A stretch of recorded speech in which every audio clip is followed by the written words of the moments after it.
Everybody loves prospects, including us. Let's talk about them next on Fantasy Baseball Today in 5.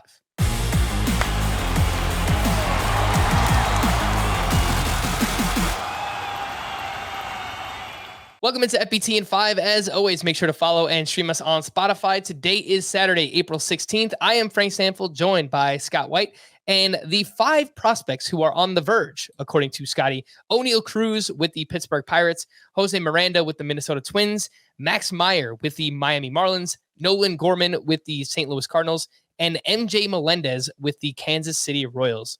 What do you have on these 5, Scotty?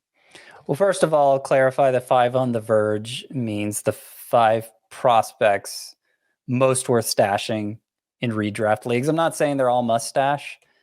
I think maybe O'Neal Cruz is the only one who probably fits that description. But, if you have space to work with, if you want to stash some upside for in the hopes of a big payoff later, these would be the 5 to look at right now. So O'Neal Cruz, we've talked about a lot, big power potential there, some speed too. He's trying to learn the outfield in the minors. I don't think he'll be down for long. Max Meyer, I kind of want to highlight here because we haven't talked about him as much. Pitcher for the Marlins. He was the 3rd overall pick as recently as 2020. Had a well-developed fastball and slider already. That combination of pitches was enough to give him a very projectable path as like a late inning reliever, even if he didn't develop at all. But he appears to be developing pretty rapidly, picking up a changeup, a pitch that the Marlins organization is especially known for developing. And the results so far have been fantastic. He had his one appearance in spring training through 4 perfect innings. And then in his second start here at AAA, 5 perfect innings with 8 strikeouts. He only allowed 2 hits in 4 innings in his first AAA start. So a total of 2 hits in 9 innings with 13 strikeouts to just 1 walk at AAA. He's going to force the issue here, I think, sooner than later and be somebody who could make an impact right away at a position where everybody always has a need, right? You can always have more starting pitchers. So very interested in Max Meyer there. Nolan Gorman of the Cardinals had an outside shot of winning a job as their DH this spring, but it was always kind of a long shot. He struck out too much to get it done and got off to a slow start at AAA, but he's caught fire here recently. Had a 2-homer game already, a separate 5-hit game, and I believe he just homered again. Obviously a few days have passed by now, so I don't know what his home run total is up to, but the point is he's heating up. And when he heats up, the Cardinals have been quick to promote him. He's only 21 years old and already at AAA. And, that he's showing signs of heating up again. They've said they've indicated they're willing to have Tommy Edman move to a super utility role once Gorman is ready at second base, and he has big power potential. So somebody to keep an eye on.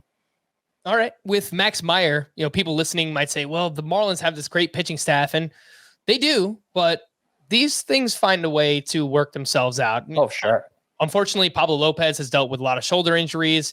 Eliezer Hernandez has had his injury issues as well. So if there is an injury, or even if one of these players is not performing, the Marlins are a team that, sneakily, they want to compete this year. So once Max Meyer is ready, they will get him in that rotation. 5 prospects who are on the periphery: Nick Prado with the Royals, Ty Madden here, Ryan Nelson, Hudson Haskin, and then Yusniel Diaz. So Scott, I guess explain what you mean by the 5 on the periphery and anything you'd like to quickly add on those 5. They're just 5 prospects who are making some noise worth highlighting in case you don't already know a lot about them. I wanted to put Nick Prado here because he was close to being on 5 on the verge, but his strikeout rate here in the early going is just through the roof. Makes me a little nervous because strikeouts were a big problem for him before his breakthrough last year. Too early to panic, but it's something to keep an eye on. Ty Madden is interesting because he was great in college, looked like he was going to be a high pick, but he slipped to the supplemental round, and the Tigers took him as the second player they drafted in last year's draft. And he didn't pitch at all in the minors last year. He shows up in his professional debut, and he's got a different arm angle. It's more 3/4 than over the top, and that's going to let him, the reason he fell was because that over the top delivery didn't allow him to locate his fastball up in the zone, as is the modern strategy, the elevated fastball, getting hitters to swing under it. And now he's able to do that. He was spotting that fastball up in the zone in his first professional start and peaking at 99. So he's on track to deliver his best case outcome as much as you could say after only one start, right?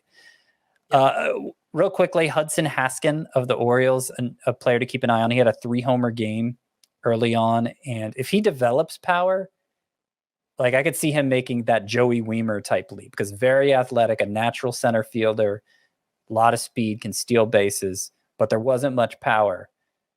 And now all of a sudden he puts together a 3-homer game. So not ready to rewrite his profile yet, but something to keep an eye on. HUDSON HASKIN. All right. For more extensive fantasy baseball coverage, listen to the Fantasy Baseball Today podcast on Spotify, Apple Podcasts, Stitcher, your smart speakers, or anywhere else podcasts are found. And thanks for listening to Fantasy Baseball Today in 5. We'll be back again on Monday morning. Bye-bye.